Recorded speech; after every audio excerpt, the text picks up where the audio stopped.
গুৱাহাটীত দুখন বাইকৰ মাজত প্ৰচণ্ড সংঘৰ্ষ, থিতাতে নিহত হয় দুজন লোক। এই ভয়ংকৰ দুৰ্ঘটনাত আহত হয় আৰু দুজন লোক। সংকটজনক অৱস্থাত লোক দুজনক চিকিৎসালয়লৈ প্ৰেৰণ কৰা হৈছে। মৃত লোক দুজন একেটা পৰিয়ালৰ বুলি জানিব পৰা গৈছে। মহানগৰীৰ বি বৰুৱা কলেজৰ সমীপৰ উৰণখেতুত এই পথ দুৰ্ঘটনা সংঘটিত হয়। গুৱাহাটীত মঙলবাৰে নিশা ভয়ংকৰ পথ দুৰ্ঘটনাত দুজন লোক থিতাতে নিহত হোৱাৰ লগতে অতি সংকটজনক অৱস্থাত আন দুজন লোকক চিকিৎসালয়ত ভৰ্তি কৰোৱা হৈছে।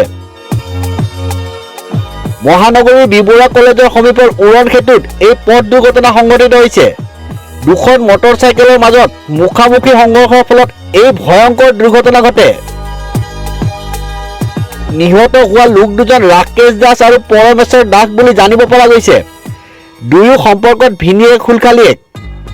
দুয়ো শিলপুখুৰীত ভাৰতীয় হিচাপে আছিল।